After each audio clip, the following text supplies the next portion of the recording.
बिहार में मंत्रालय का बंटवारा हो गया। सभी दल अपने अपने मंत्रालय को पाकर के संतुष्ट हैं, लेकिन यह कयास लगाया जा रहा था कि चिराग पासवान, जिन्हें दो मंत्रालय मिले हैं, उनके दो जो संजय हैं उनको दो मंत्रालय मिले हैं, उसको लेकर के बहुत ज्यादा खुश नहीं हैं। लेकिन इस बीच चिराग पासवान ने प्रेस कॉन्फ्रेंस करके कह भी दिया कि भाई मैं ज्यादा लालची नहीं हो सकता, और दावा ऐसा किया गया कि वो भी संतुष्ट हैं और हो सकता है कि अगला जब कैबिनेट विस्तार होगा तो उस वक्त वो कुछ अच्छे मंत्रालय की मांग कर दें। इस बीच चिराग पासवान ने एक और बड़ा खेला करने की पूरी बिसात बिछा दी है, और वो खेला है अपने जनाधार को बढ़ाने की, और वो खेला है अपने चाचा पशुपति पारस को किनारे लगाने की, और वो खेला है एक ऐसे संगठन पर कब्जा करने की जिसकी शुरुआत उनके दिवंगत पिता रामविलास पासवान ने की थी। तो कैसे ये बिसात बिछ रही है और चिराग पासवान आगे क्या रणनीति तैयार कर रहे हैं, इस पर चर्चा होगी आज के इस वीडियो में। तो इस वीडियो को आखिर तक जरूर देखिएगा।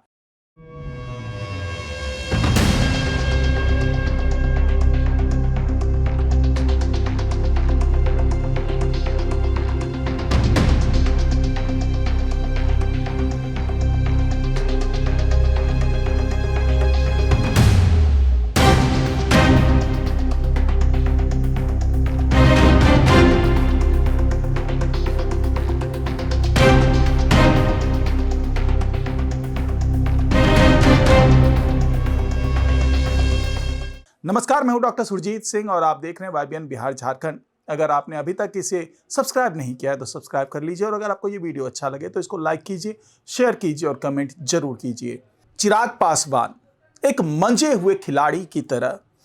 एक एक चाल, एक एक मोहरा इस तरीके से सजा रहे हैं जिस तरीके से लगता है कि वो लंबी पारी खेलने की तैयारी कर रहे हैं।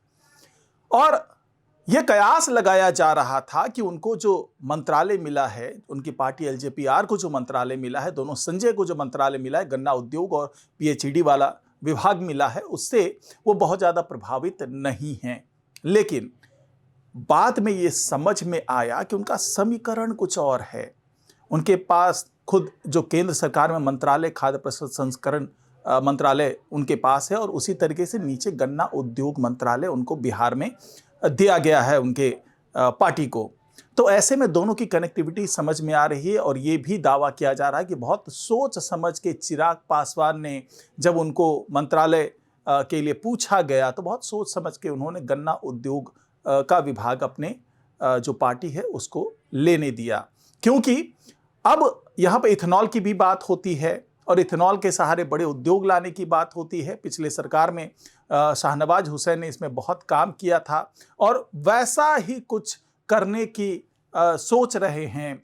चिराग पासवान। अपने केंद्र के मंत्रालय और जो राज्य में मंत्रालय उन्हें मिला है उसकी मदद से ऐसा कुछ बिहार में लाने की सोच रहे हैं, रोजगार बढ़ाने की सोच रहे हैं, उद्योग धंधा आगे करने की सोच रहे हैं। इथेनॉल के सहारे वो एक नया अध्याय लिखना चाह रहे हैं बिहार में। तो कुल मिलाकर के ये तो एक नई कवायद है जो कि चिराग पासवान आने वाले दिनों में करते हुए नजर आएंगे। लेकिन इसी बीच उन्होंने जो ऐलान किया है और जो रणनीति तैयार की है, उस पर जो राजनीतिक गलियारे में चर्चा हो रही है वो बहुत ही पॉजिटिव चर्चा हो रही है, और लोग ये मान रहे हैं कि बहुत सोची समझी ये रणनीति पर काम कर रहे हैं चिराग पासवान। 28 नवंबर को उनके पार्टी का स्थापना दिवस है, उससे पहले जो ऐलान किया है चिराग पासवान ने कि हर शहर, हर गांव वो पहुंचेंगे बिहार के, और एक बार फिर से वो सरकार के मुद्दे को तो लेकर के जाएंगे ही, साथ ही अपनी पार्टी की रणनीति, पार्टी की नीति के बारे में लोगों को बताएंगे, और साथ ही दलित सेना का फिर से निर्माण करेंगे। ये खबर आपको शायद लग रही होगी कि ये 2 दिन पहले ही चिराग पासवान ने प्रेस कॉन्फ्रेंस में दावा कर दिया था, लेकिन इसके पीछे की जो सोच है, इसके पीछे का जो नैरेटिव है, जो चिराग पासवान गढ़ना चाहते हैं, वो ये है कि वो अपने जो चाचा पशुपति पारस हैं उनको अब किनारे लगाने की ठान चुके हैं, और अगले 1 साल से 2 साल में वो हाशिए पर धकेल देंगे अपने चाचा को। इस तरह की रणनीति लगभग उन्होंने तैयार कर ली है। और जब बंटवारा हुआ था एलजेपी का, जब पशुपति पारस ने 2 फाड़ कर दिया था, 5 सांसद को अपने साथ लेकर के गए थे, तो ऐसी स्थिति में ये लग रहा था कि चिराग पासवान अकेले हो जाएंगे, अलग थलग पड़ जाएंगे, लेकिन वो फिर से वापसी करते हैं और फिर से उन सब चीजों को अपने हाथ में रखने की रणनीति तैयार करते हैं जिन चीजों को पशुपति पारस उनसे छीन कर लेकर के गए थे। राजनीतिक विरासत तो वापस पा ली है चिराग पासवान ने,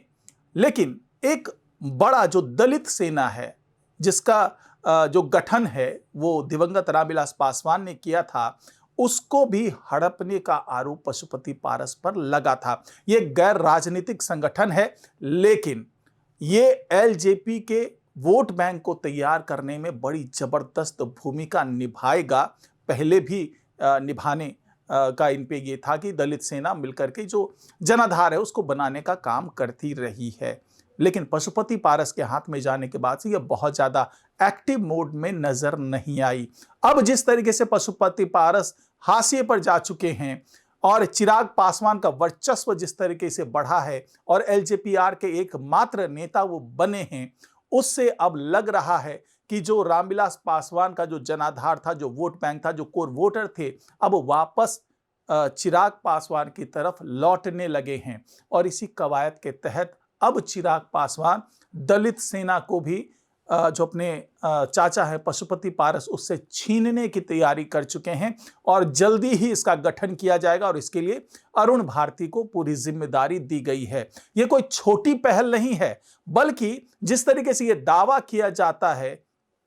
कि जो संघ है, जो आरएसएस है, वो बीजेपी के लिए जनाधार बनाने का काम हमेशा से करती रही है। तो ऐसा ही कुछ, ऐसी ही सोच, ऐसे ही विचार, ऐसी ही रणनीति के तहत रामविलास पासवान ने दलित सेना का निर्माण किया था। वो भले गैर राजनीतिक संगठन था, उनकी भलाई के लिए, उसके कल्याण के लिए, दलितों का कैसे भला हो सकता है, उनके लिए किस किस तरह की नीतियां बनाई जाए, इसको ध्यान में रखते हुए दलित सेना का निर्माण किया गया था। लेकिन इसके पीछे का जो छिपा हुआ एजेंडा है वो यही है कि वो जनाधार तैयार करे लोक जनशक्ति पार्टी के लिए, अब जो कि एलजेपीआर हो चुका है। और जो आरएलजेपी है, जो पशुपति पारस की पार्टी है, अब वो अपना जनाधार खोती जा रही है और आने वाले दिनों में एलजेपीआर ही जो रामविलास पासवान है उसकी विरासत को लेकर के आगे बढ़ने का काम करती हुई नजर आएगी। ऐसा दावा चिराग पासवान कर रहे हैं और उनकी माता ने भी ये कह दिया है कि वो अपने पुत्र को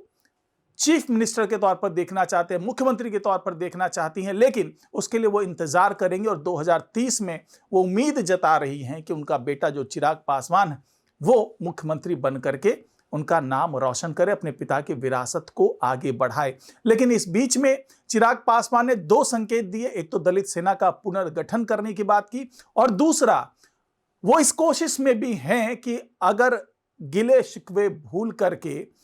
जो पशुपति पारस हैं वो वापस लौटना चाहें और एलजेपीआर और आरएलजेपी को एक बार फिर से संगठित कर लिया जाए, एकजुट हो जाया जाए, तो भी ऐसा कर सकते हैं चिराग पासवान। वो ऐसा संकेत दे रहे हैं। पिछले दिनों जिस तरीके से बधाई दी पशुपति पारस ने, उस पर भी चिराग पासवान ने कहा था कि हाँ, जो बड़ों की गाली होती है, क्योंकि एक बार गाली भी दी थी, कई बार उनको कोसा भी था, पशुपति पारस ने चिराग पासवान को चांडाल तक कह दिया था। तो उसको लेकर के चिराग पासवान ने बहुत अच्छा संकेत दिया था कि ये तो जो बड़ों की गाली होती है, जो चाचा की गाली है, वो भी आशीर्वाद ही है। हालांकि वो कड़वी यादें भूल नहीं पाए हैं चिराग पासवान, लेकिन राजनीति में कोई स्थायी दोस्त नहीं होता, कोई स्थायी दुश्मन नहीं होता। तो ऐसी स्थिति में चिराग पासवान भी यही चाहेंगे कि पशुपति पारस, वो कहते हैं ना कि शाम का भूला, सुबह का भूला शाम को लौट आए, तो उसको भूला नहीं कहते हैं। तो इसी रणनीति पर काम करना चाह रहे हैं चिराग पासवान, चाहे उसके लिए कोई भी त्याग करना पड़े, लेकिन अगर पूरा दलित, जो पूरी ताकत है दलित की, वो एकजुट हो जाए, उसमें अगर पशुपति पारस भी शामिल हो जाना चाहते हैं, तो उनका भी स्वागत करने के लिए चिराग पासवान तैयार हैं। और अगला 5 साल उनके लिए इन्हीं रणनीतियों पे काम करने का उन्होंने ऐलान किया है। और शुरुआत वो 14-15 जनवरी से करते हुए नजर आएंगे और साथ ही उनको जिम्मेदारी प्रशांत किशोर को साधने की भी दी गई है। तो दो काम वो एक साथ करते हुए नजर आएंगे, यानी कि चिराग पासवान अब मिशन 2030 पर लग चुके हैं। 2030 में किस तरीके से पुरजोर तरीके से वो वापसी करेंगे बिहार की सियासत में, इस रणनीति पर वो काम करना शुरू कर चुके हैं। तो आज की रिपोर्ट में फिलहाल इतना ही। नमस्कार।